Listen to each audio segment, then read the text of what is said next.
Blokade Selat Hormuz ini bakal memperburuk krisis pangan global, Prof. Para analis dengan kejadian sekarang ketegangan Timur Tengah itu kira-kira mirip menduga akan seperti itu, bahwa akan menjadi pemicu atau cikal bakal dari krisis pangan. Itu yang kita tidak boleh lengah, kita harus antisipasi. Apalagi kalau itu diblokade, kemudian yang di Selat Laut Merah juga diblokade, wassalam. Kalau sudah resesi ekonomi global, udah pasti krisis pangan akan terjadi. Evaluasi untuk food estate kita sendiri udah sejauh mana, efektif nggak sih ini untuk swasembada pangan sendiri? Baik, kita nggak akan bisa berharap hasil cepat, itu dulu. Pupuk itu kemungkinan kan akan naik. Apa kebijakan yang harus dilakukan pemerintah sih, Prof? Saya berbeda pendapat, dipastikan bahwa mereka dapat pupuk pada saat dibutuhkan. Timing yang paling tepat ya. Pak Pramono Anung dengan adanya perang ini kan beliau bilang dikhawatirkan akan terjadi panic buying, mewaspadai ada kenaikan lonjakan harga. Nah, kalau menurut Prof, apakah ini juga bakal sampai ke negara kita, ke Indonesia? Tergantung pada berapa lama perang ini akan terjadi. Kalau mudah-mudahan sih sebulan.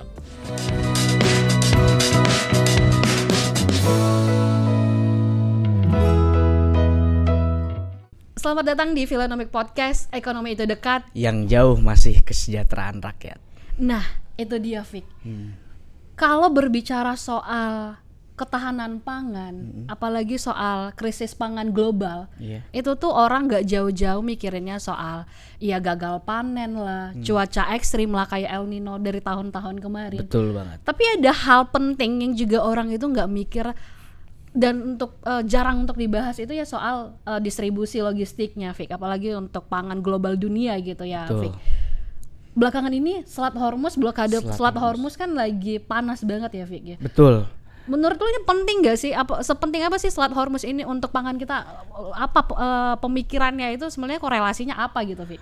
Kalau yang gua baca ya di Robobank itu Selat Hormuz itu menjadi pemasok utama distribusi pupuk dunia gitu ya, sebesar 45%, dan juga dikatakan bahwa 20% menjadi penyumbang minyak untuk dunia gitu. Oke. Nah, berarti kalau untuk pangan tadi ya si pupuk ya, hubungannya dari pupuk ya. Betul. Nah, pertanyaannya emang kalau distribusi logistik pupuk ke kita itu berapa persen, itu ya pertanyaannya, Fik. Langsung saja lah, Fik, daripada kita banyak ngobrol nggak jelas, untuk bahas topik kali ini. Itu tuh lebih tepat kita ngobrol dengan salah satu narasumber, ekonom pertanian Bustanul Arifin. Bapak Arifin, nyebutnya apa sih Pak? Pak Arifin, Pak Bustanul? Terserah, up to you. Pak Arifin ya. Pak, sehat Pak? Puasa Pak aman, lancar? Puasa lancar, alhamdulillah. Nah ini dia Pak, tadi kan kita sempat mention kalau Selat Hormuz di blokade itu ternyata ada efeknya ya Pak untuk pangan, karena pupuk kita distribusinya lewat jalur itu ya Prof.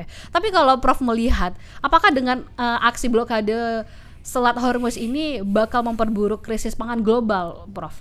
Baik, satu-satu ya. Yang paling terpengaruh langsung adalah harga minyak.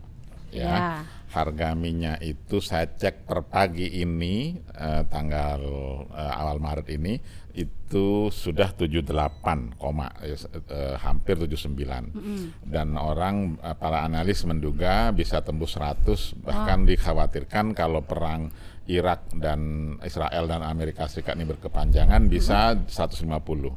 Jadi mengapa saya memulai dari minyak? Karena memang tadi urat nadi di situ memang yang lewat Selat Hormuz 20, tapi Selat Laut Merah juga bisa 40% juga. Jadi memang di sekitar itu kan. Dan dari situ satu lagi, karena di dalam analisis ekonomi pangan khususnya itu bahwa peran minyak ini demikian besar terhadap ekonomi pangan.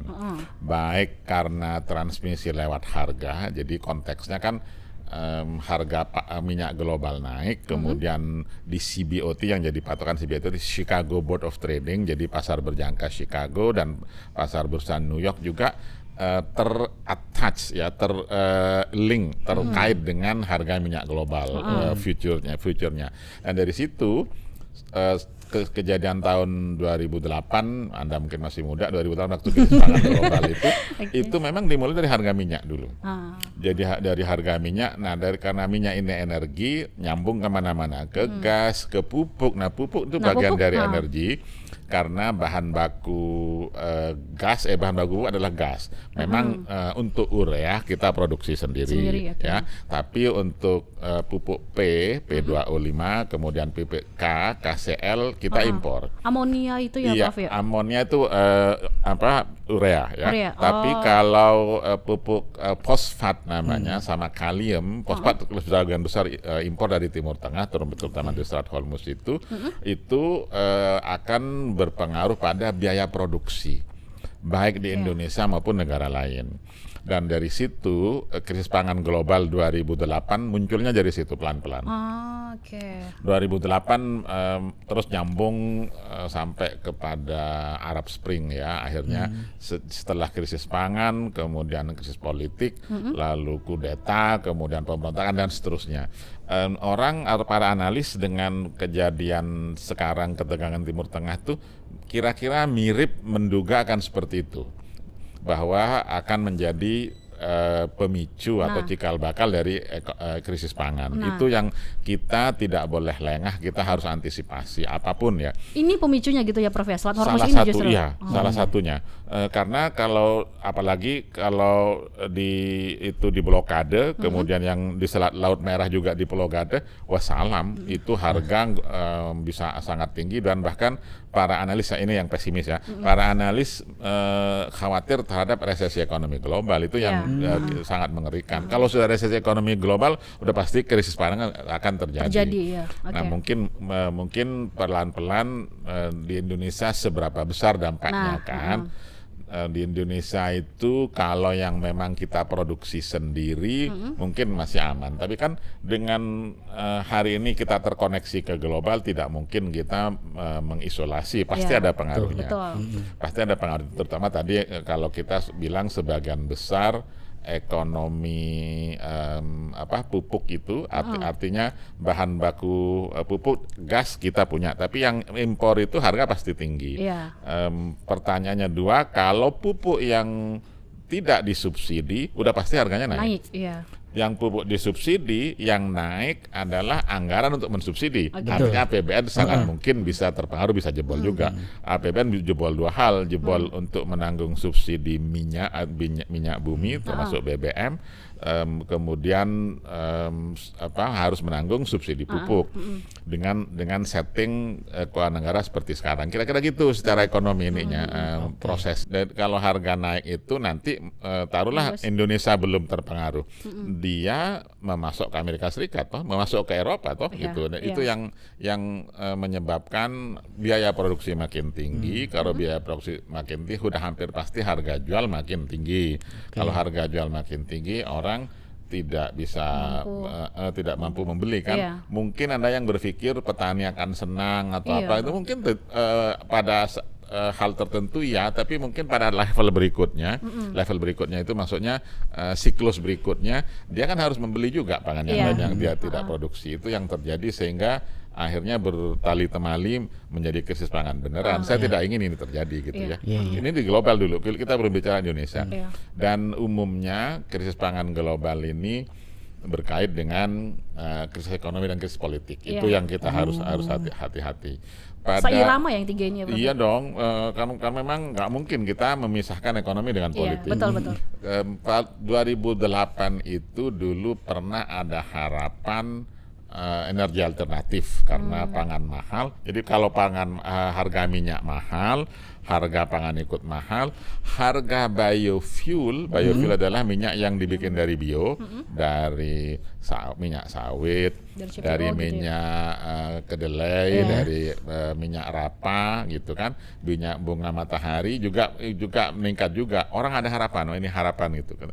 Ternyata pernah 120 pada waktu itu harga minyak global, turun lagi dan pelan-pelan reda lagi dan lain-lain. Kemudian bahkan 2012 harganya sangat tinggi. Gitu. Kalau berdasarkan WHO nih, Prof, katanya diperkirakan 8,2% masyarakat dunia atau 673 juta orang itu 2024 itu pernah mengalami kelaparan gitu ya.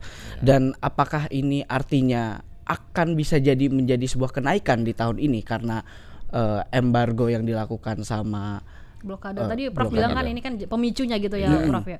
Iya, sangat mungkin. Jadi waktu taruhlah anggap kasusnya ini mirip ketika COVID. Iya. COVID itu logistik terganggu, kan mirip kan? Tapi logistik terganggu karena memang orang sedang lockdown kan, dan itu bisa memicu kenaikan harga pangan dan tambahan orang miskin baru karena yang di rumah dia tidak bekerja. Ya, kemudian akses pangan terutama yang mengandalkan bantuan juga tidak lancar sehingga ada ledakan kelaparan pada waktu itu pada 2020 sampai 2022 cukup tinggi. Waktu itu angkanya sampai keluar sampai 500 juta orang kira-kira, mungkin overestimate ya. Tapi konteksnya kalau itu yang terjadi sekarang itu sangat mungkin terjadi dengan blokade atau dengan penutupan ya Selat Hormuz gitu. Dan dari situ Mbak Echa ya dan Mas Fikri, yang kita khawatirkan tadi saya sudah menyampaikan kaitan harga minyak itu bukan karena subsidi atau karena distribusinya, tapi dia membentuk harga pasar global. Harga pasar global dari energi itu sangat berkait erat dengan harga pangan harga pangan. Jadi harga energi global berkait erat dengan harga pangan global. Kalau saya nyuruh mahasiswa saya bikin analisis, kalau misalnya dia analisis ekonomi pangan, tidak mungkin tidak memasukkan variabel harga minyak. Itu sudah hampir pasti. Keterkaitannya bisa seperti dijelaskan tadi, tapi dia pasti jalan bersama kadang.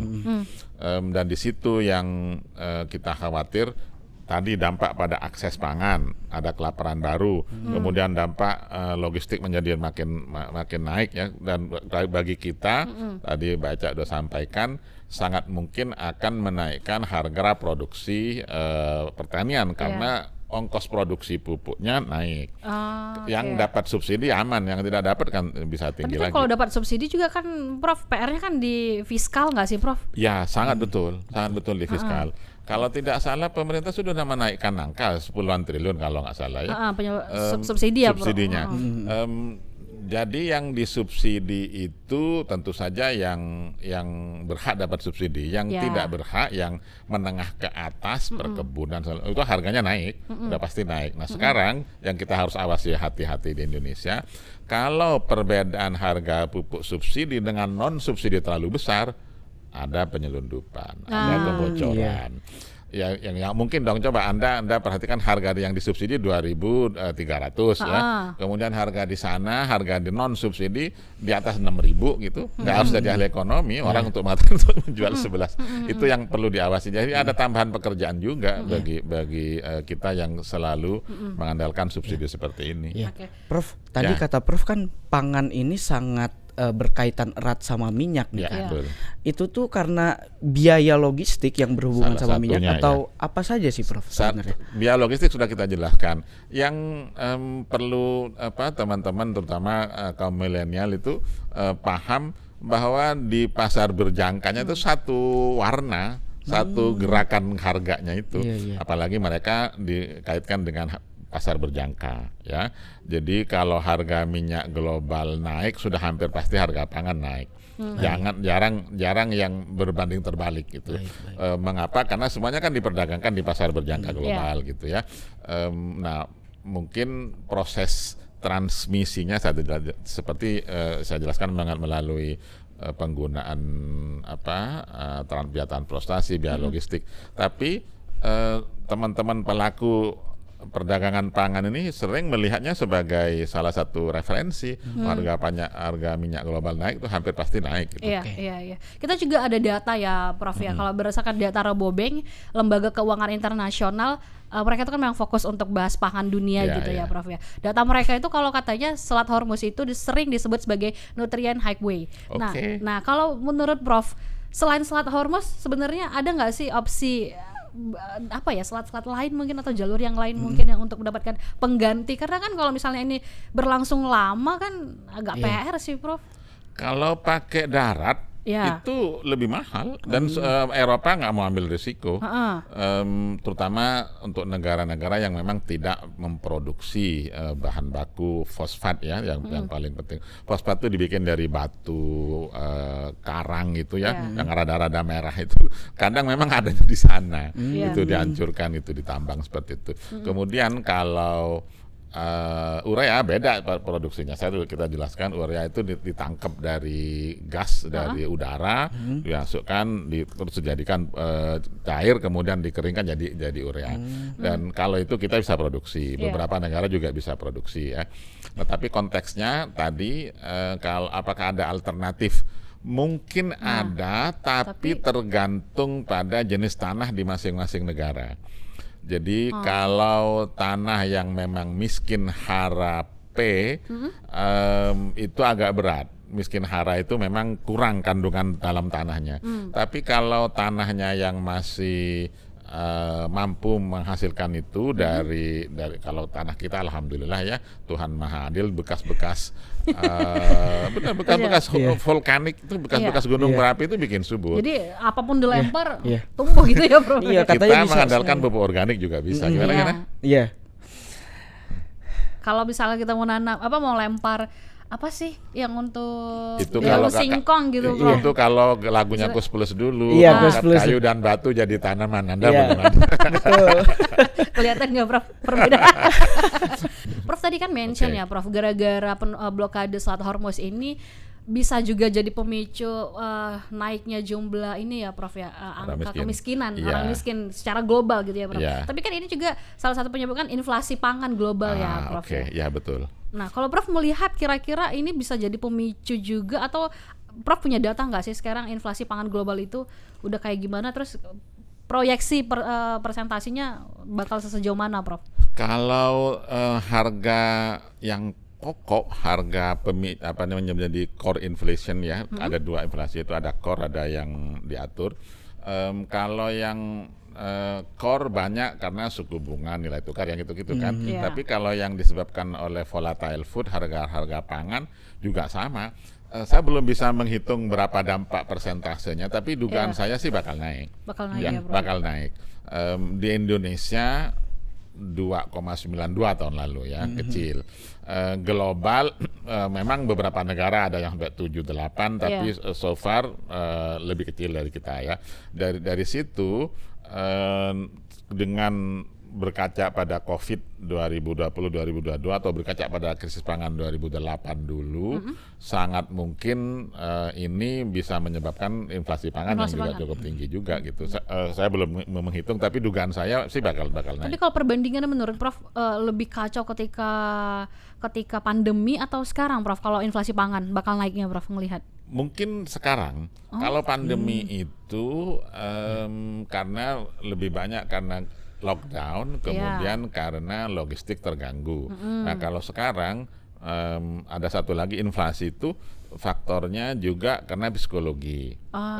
Di global campur aduk kan, ada ketegangan geopolitik seperti ini, ada masalah domestik masing-masing negara yang juga tidak ringan juga, lalu perkawasan juga berbeda, baik ASEAN, Amerika, Asia Selatan, Asia Timur, bahkan Eropa dan Timur Tengah sendiri itu dugaan banyak orang, dugaan banyak analis, dugaan saya juga itu akan mengalami persoalan ekonomi. Nah sekarang tergantung apakah perang ini, ketegangan ini sebulan, 2 bulan, kalau setahun, itu lebih parah lagi. Nah, ini ngomongin kalau ada yang mau nyerah, ini ngomongin sebulan 2 bulan nih kan, distribusi urea dunia setengahnya tuh, hampir setengah tuh Prof, hampir jadi terganggu gitu ya.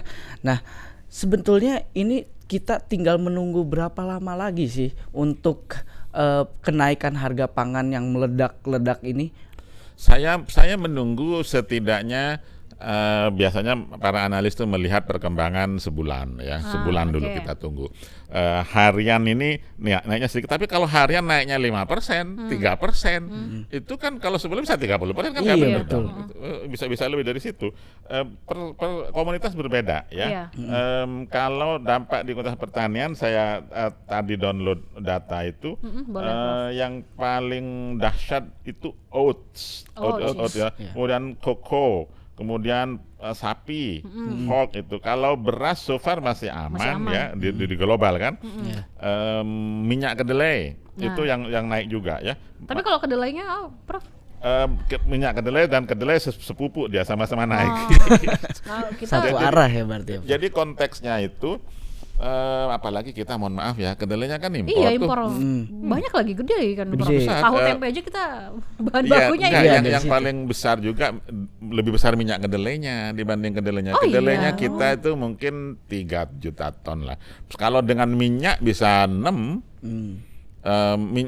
Minyak kedelai itu soybean meal, dipakai untuk apa? Untuk campuran pakan ternak. Kalau kedelainya kita makan. Walaupun di Amerika Serikat kedelainya untuk pakan ternak juga kan, tapi kita makan jadi tempe. Sebetulnya lebih enak tempe kita ini, bukan itu konteksnya. Tapi dengan ketergantungan dari impor udah pasti naik, saya senang beras masih belum terkena dampak. Tapi saya kan ini baru 3 hari kan, belum terlihat dampaknya. Saya biasanya lihat 2 minggu terus sebulan. Nah kalau sebulan ini terus naik terus, itu kita harus khawatir. Kalau sebulan, kalau perangnya 2 bulan. Kalau 3 bulan dan seterusnya. Dan saya menduga mereka katanya Iran udah nggak akan menyerah, jadi nggak akan berunding. Mungkin kalau berunding ya orang lain. Nah sekarang seberapa kuat Amerika, seberapa kuat bertahan, Iran seberapa kuat bertahan dalam konteks itu, dan itu berpengaruh pada membuka Strait Hormuz apa tidak kan gitu kan. Ini Prof, kira-kira kalau menurut Prof, kalau secara global negara importir mana sih Prof yang kira-kira bakal terganggu, apa ya, dampaknya itu lebih terasa gitu, negara mana gitu Prof. Terus yang pertanyaan selanjutnya itu apa yang harus dilakukan untuk negara-negara tersebut termasuk kita agar buffer stok kita itu aman untuk pupuk sendiri, Prof? Baik, kalau tadi kita memulai dari minyak ya. Kalau minyak juga kita nggak akan bisa mengimpor banyak, orang kita nggak punya tempat menyimpan, mau taruh di mana. Jadi kalau pemerintah melaporkan stok 20 hari bagi saya oke lah untuk minyak ya. Nah sekarang Anda tanya untuk pupuk. Pupuk itu kalau urea kita yang tidak tergantung pada impor, produksinya mungkin masih bisa 9 ya, 10 gitu kan. Kemudian yang disubsidi kalau tidak salah sampai berapa ya, 6 juta ton mungkin ya. Jadi tapi pupuk ini nggak bisa disimpan lama.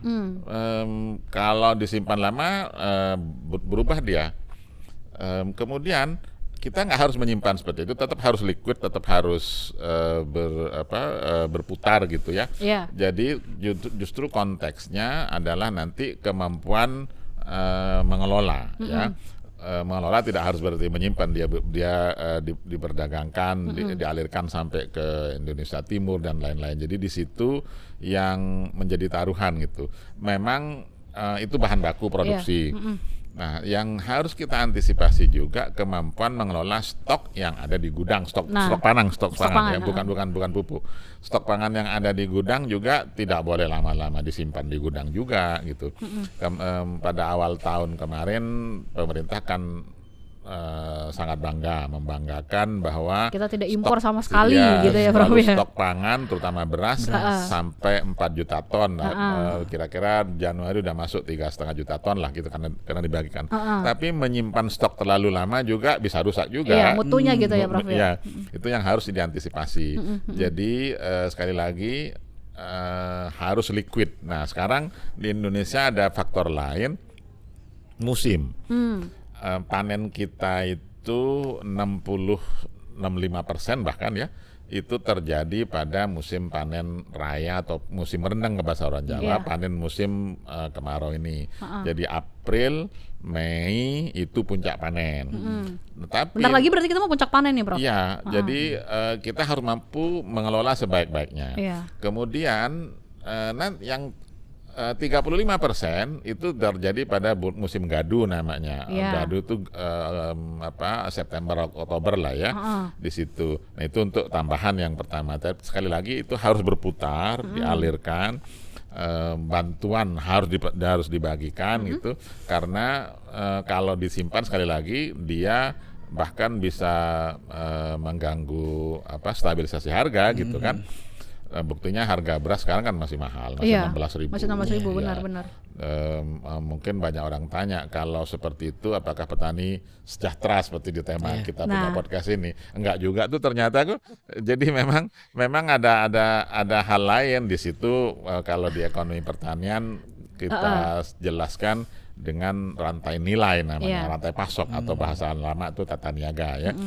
Dari rantai pasok itu dikuasai oleh siapa? Ada di pedagang kah, ada di bulog kah, ada di pengecer gitu kan. Jangan sampai yang ngambil keuntungan tidak rata gitu aja. Atau justru banyaknya tengkulak gitu ya Prof ya? Iya, saya ngomong pedagang lebih halus. Lebih halus. Itu dia Prof, kita juga punya data soal inflasi pangan secara global ya Prof ya. Kita lihat paling tinggi tahun ini itu ada Iran ya Prof ya, 55,9%, Argentina 33,2%, Turki. Lalu ternyata kalau Indonesia sendiri itu di angka 2,8%, di atas Malaysia, Filipina dan Kamboja. Nah, ini efeknya Prof, kita fokusnya ke domestik. Efeknya inflasi pangan meningkat walaupun sebenarnya kita masih 2,8% tadi ya Prof ya. Harga nanti apa Prof? Gimana, bakal juga akan terkoreksi harga pangan kita apa gimana Prof? Ya, jadi antisipasi harus dilakukan. Saya tadi menyebutkan beberapa negara memang sampai 70% gitu inflasinya ya. Tapi average kan nggak sampai seperti itu. Yang justru yang menarik kalau inflasi ini negaranya yang tidak stabil politiknya, inflasinya tinggi. Ya, nah sekarang saya tadi menyebut Indonesia 2,92 itu data 2025. Dan tambah Agustus sama ditambah Januari sama Februari kita memang 2,8 kumulatif ya. Apakah akan naik? Harus diantisipasi naik, dimulai dari nanti lihat aja dampak dari, karena double dampaknya, dampak Lebaran sama dampak Selat Hormuz kan. Jadi saya menduga nih bulan Maret nanti yang akan keluar datanya baru awal April, saat mungkin lebih tinggi inflasi pangan kita ya Prof ya. Sangat mungkin lebih tinggi karena tadi ada double force ya, karena Lebaran, dan setelah Lebaran ada jeda sebentar, kemudian ada Lebaran Haji. Itu penyebabnya biasanya harga daging sapi dan daging kambing karena orang mau korban. Kemudian daging ayam. Jadi misalnya kan Indonesia itu inflasinya tadi saya sebutkan karena core inti. Karena administered price, karena harga yang diatur pemerintah, terutama harga BBM, harga tarif listrik, harga gas gitu kan. Kemudian yang karena volatile food. Nah, volatile foodnya ini sangat tinggi. Jadi kalau Anda membaca 2,8 tadi, kira-kira 70 atau 80%-nya itu karena pangan. Nah, justru karena bulan Januari kemarin karena harga gas stabil, lalu harga tarif listrik disubsidi itu malah negatif. Jadi asik sebetulnya di kita itu sangat dinamis. Nah, dari situ, kombinasi dari situ, kalau yang tadi 70 sampai 80% ini menjadi penyebab faktor inflasi, itu antisipasi. April, Mei terus kita kan target masih 2,5% plus minus 1 domestik ya. Jangan-jangan lebih dari plus minus 1-nya, bisa plus lebih itu. Itu yang teman-teman di pemerintahan baik di pusat maupun di daerah perlu bekerja keras juga untuk mengendalikan inflasi ini. Pupuk itu cukup dan akan turun sebanyak 15% katanya seperti itu.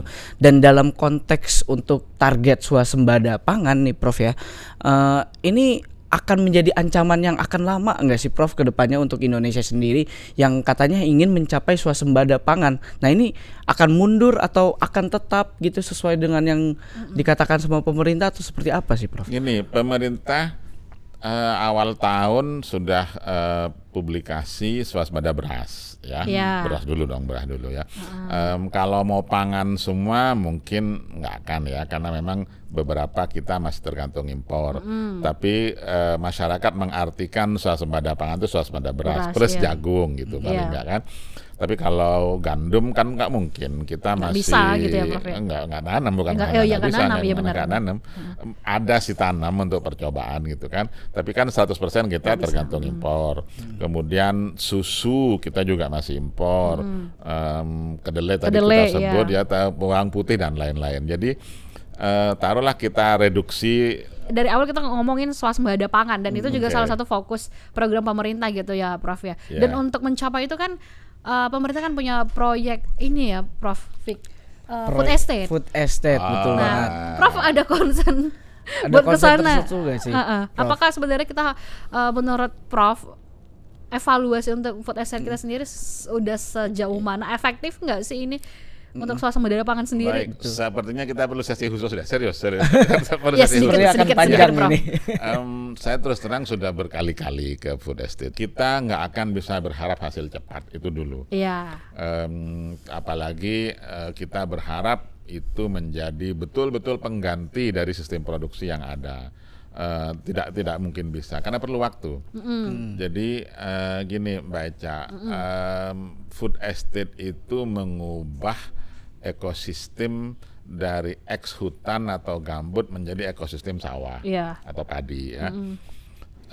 Ya nggak harus jadi sekolah tinggi-tinggi, nggak segampang itu mengubah sistem itu, karena kalau bekas hutan itu tanahnya masam. Kalau masih ingat kimia ya, masam tinggi, kemudian tidak cukup kondusif. Jadi mengubah ekosistem hutan menjadi ekosistem sawah itu tidak sederhana, perlu waktu. Dan nggak bisa setahun 2 tahun gitu ya? Nggak bisa setahun 2 tahun, karena sekali lagi dia kan sifat dasarnya asam kalau bekas hutan. pH-nya kalau asam itu pH-nya rendah dong. Asam. Oh basa, iya benar. Kelihatan ini saya jelek tidak ya, pahamnya ya. Nah dari situ Anda harus kasih kapur banyak-banyak supaya netral minimal sampai 7 ya. Kalau pH 3 di bawah 3 itu asam banget. Nah kalau asam nggak ada yang tumbuh dong. Ya nggak, mati. Dan di situ yang saya kesana berarti udah lama sih, 3 tahun yang lalu, berarti 2023. Sekarang kalau nggak salah 2023 saya kesana.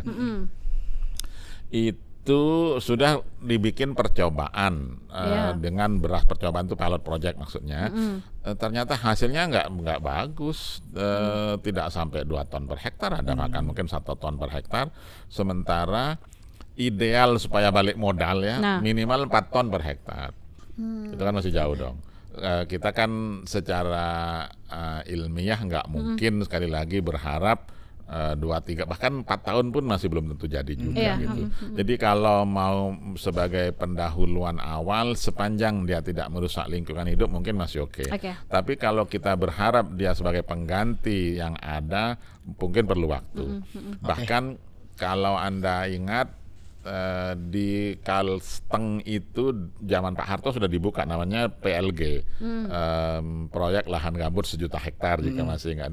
Nah zaman Pak Harto dibuka 296, baru 30 tahun kemudian baru ada hasilnya gitu kan. Jadi kira-kira seperti itu, perlu waktu gitu. Oke. Ini kita balik lagi bahas tentang pupuk nih, Prof. Nah apa sih yang harus dilakukan sama pemerintah terhadap petani di kita di era sekarang yang pupuk itu kemungkinan kan akan naik? Apa kebijakan yang harus dilakukan pemerintah sih, Prof? Saya terus terang dalam hal ini kadang saya berbeda pendapat dengan di pemerintahan ya. Kalau di pemerintahan itu subsidi sebanyak-banyaknya ya. Kalau saya pada waktu itu berpendapat sehingga ada yang tidak setuju terhadap pendapat saya. Kalau perlu subsidi ini fokus kepada petani yang butuh, targeted gitu. Karena kalau Anda perlakukan subsidi pupuk seperti subsidi bensin, seperti semua orang bisa dapat, oke, kalau yang pertalite pakai kupon gitu. Nah, ternyata nggak bisa jalan juga di petani karena memang database-nya belum siap dan seterusnya. Ya. Oke, itu policy. Nah, sekarang kalau apa yang harus dilakukan petani, taruhlah pupuknya ada, tersedia dan subsidi ada, minimal tetap ya, jangan ditambah dulu. Justru petani harus dipastikan bahwa mereka dapat pupuk pada saat dibutuhkan. Timing yang paling tepat ya. Karena timing jauh lebih penting bagi pupuk itu bagi sistem produksi. Misalnya Anda terima pupuk sekarang yang seharusnya sangat dibutuhkan pada saat menanam. Kalau sekarang udah nggak berguna dong. Itu benar. Timing itu jadi ada istilahnya 6 tepat sih. Tepat jumlah, tepat dosis, tepat waktu ya, tepat jenis, kemudian lupa satu lagi, tepat harga ya. Nah, dari situ yang harus ada semua. Nah, itu baru kalau yang subsidi. Jadi saya untuk sementara tidak mengusulkan kenaikan subsidi, biarkan dulu, tapi harus dibimbing pada waktu yang dibutuhkan itu pupuk tersedia bagi petani. Karena bagi petani secara di lapangan pun mereka membayar lebih tinggi dari harga yang tertulis. Karena kan ada ongkos transportasi kan, dia harus ngambil ke kios. Nah, di situ bagi petani membayar lebih nggak apa-apa sepanjang pupuknya ada. Dibandingkan yang sangat dibutuhkan dia harus beli dengan harga 6.000, 7.000 gitu, itu mungkin lebih menyengsarakan bagi petani gitu. Jadi menurut saya, tapi antisipasi tetap harus dilakukan. Karena meskipun kayak Menteri Amran kemarin bilang kalau secara stok pupuk sebenarnya kita aman gitu ya Prof ya. Iya, tapi kalau nggak bisa disebarkan dengan baik, baru yang kedua saya akan mengatakan distribusi yang dilancarkan di beberapa tempat, kan semuanya di bawah kendali PT Pupuk Indonesia kan, BUMN kita yang bertanggung jawab seperti itu. Ada yang memang petani yang harusnya dapat tidak dapat, atau sebaliknya yang harusnya tidak dapat gitu. Itu yang bisa mengganggu. Tadi itu untuk petani gitu ya Prof. Nah, ini untuk kita sendiri, masyarakat sendiri gitu ya Prof. Kemarin Pak Pramono Anung itu udah press con gitu ya Prof, ditanya media soal pendapat dia dengan adanya perang ini, kan beliau bilang dikhawatirkan akan terjadi panic buying kayak gitu ya Prof. Enggak, dia bilang jangan sampai panic buying, dan dia mewaspadai ada kenaikan lonjakan harga. Nah, kalau menurut Prof, di negara luar juga kan udah ada yang panic buying juga ya Prof ya. Nah, kalau menurut Prof, apakah ini juga bakal sampai ke negara kita, ke Indonesia? Itu tergantung bagaimana pemerintah, teman-teman di pemerintahan tuh mampu betul-betul mengelola psikologi, sekali lagi psikologi ya. Jangan menakut-nakuti, kemudian jangan memberi contoh misalnya semua bensin mobilnya 4-4-nya diisi, bukan seperti itu kan. Jadi antisipasi tetap penting. Tapi beberapa yang memang akan terjadi ya mungkin memang akan terjadi. Tapi kalau itu pelan-pelan naiknya mungkin masih nggak apa-apa. Jadi sekali lagi tergantung pada berapa lama perang ini akan terjadi. Kalau mudah-mudahan sih sebulan beneran ya. Tapi kalau lebih dari sebulan saya khawatir. Kita lihat aja nanti bulan April ya apa yang akan terjadi. Kalau ini belum reda, yang tadi bisa berdampak pada panic buying itu bisa beneran gitu. Itu yang kita khawatirkan, dan itu bukan hanya inflasi, bahkan bisa krisis, itu yang kita khawatirkan juga. Ketersediaan stok gitu ya Prof. Iya. Dan kita sangat berharap teman-teman di pemerintahan itu betul-betul mampu menenangkan, meredam, tapi bukan menggampangkan ya, meredam apa yang akan terjadi, dan tidak membuat pernyataan yang salah, tidak membuat pernyataan yang kontroversi, apalagi mengatakan tidak terjadi apa-apa, itu bisa nggak benar juga gitu. Tapi kita tetap perlu antisipasi untuk melakukan itu. Kita udah bahas tadi tuh. Iya. Nah, ini pertanyaan terakhir nih, Prof. Jika perang ini eskalasinya semakin meninggi dan bahkan perang dunia ketiga pecah gitu ya, buat kita apa sih yang harus dilakukan dan dipersiapkan? Dari sisi pangan, haruskah punya stok beras di rumah atau kita mulai nanam padi aja nih, atau buat apa namanya, urban farming atau sejenis kayak gitu atau gimana, Prof? Oke. Di rumah gitu, petani di rumah. Saya sebetulnya takut juga kalau sampai seperti itu. Amit-amit gitu, Prof, ya. Tapi antisipasi penting ya. Sekali lagi antisipasi apapun adalah langkah baik ya. Dan saya tidak wise jika mengatakan mari simpen stok yang banyak. Banyak teman kita petani atau keluarga kita, prasejahtera kita tidak mampu membeli beras untuk makan sehari-hari aja, tidak mampu apalagi berpikir mau bikin stok gitu. Oke, nah dari situ di kita minimal ya untuk meningkatkan produktivitas itu apapun yang dapat dimanfaatkan, tapi berharap terlalu tinggi mungkin tidak. Ingat, mungkin kita sering membaca harga cabai tinggi, lalu Pemda menyuruh pegawainya tanam cabai di pot, itu oke aja untuk hiburan, tapi bahwa hal tersebut akan mampu menanggulangi inflasi terlalu jauh gitu, terlalu tinggi harapannya. Nah, termasuk kita, menurut saya gini. Sekarang sudah harus mulai bergerak ke arah yang lebih cerdas ya. Mbak Echa tadi menyebut mengenai urban farming. Urban farming pada skala rumah tangga boleh aja ya. Kita nanam sayuran, nggak harus hidroponik, tanam di pot, tanam di apa gitu, mungkin boleh. Kemudian kalau yang skala bisnis, skala ekonomi, saya pikir tetap harus direncanakan dengan baik ya. Dimulai dari mensuplai kebutuhan sendiri, kebutuhan tetangga gitu. Di pemerintah tuh ada program dulu namanya KRPL, Kawasan Rumah Pangan Lestari. Itu mirip urban farming baik di kota maupun di desa, menyiapkan, kemudian bahkan ibu-ibu, kaum wanita juga diberdayakan untuk melakukan itu. Tujuannya bagus sih, sampai memenuhi suplai rumah tangga. Nah, kalau seperti itu menurut saya sudah waktunya juga kalau mau diteruskan. Baru setelah mereka terbiasa, baru eskalasi skala bisnis itu lebih tinggi. Karena kalau mau ke China, di sana itu untuk agribisnis jamur saja, yang untuk kebutuhan restoran, kebutuhan perkotaan, itu sudah seperti pabrik itu. Jadi bertingkat, kemudian berputar gitu, sudah seperti saya belum melihat di Indonesia yang seperti itu ya. Dan dalam konteks itu memang at the end of the day akan terpengaruh juga terhadap harga minyak, harga. Tapi paling tidak untuk survival oke lah gitu. Tapi sekali lagi untuk yang lebih jauh saya tidak mampu berpikir melakukan itu. Mudah-mudahan tidak terjadi perang dunia lah.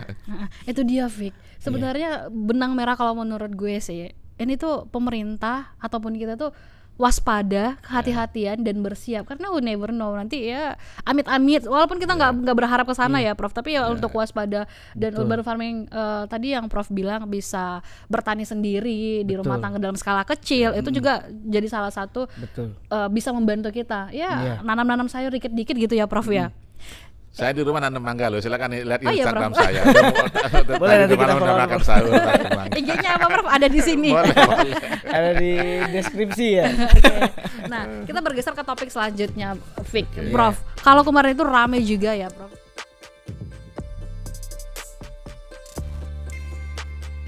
Miliarder itu tuh mereka sudah mulai ke bidang pertanian. Betul, ke bidang pertanian, mulai dari Jeff Bezos, terus Jack Ma. Nah, siapa sangka gitu ya, Prof, Jack Ma itu tiba-tiba dia megang pancul. Iya, megang pacul tiba-tiba dia. Itu kalau menurut Prof sendiri, kenapa? Apakah sebenarnya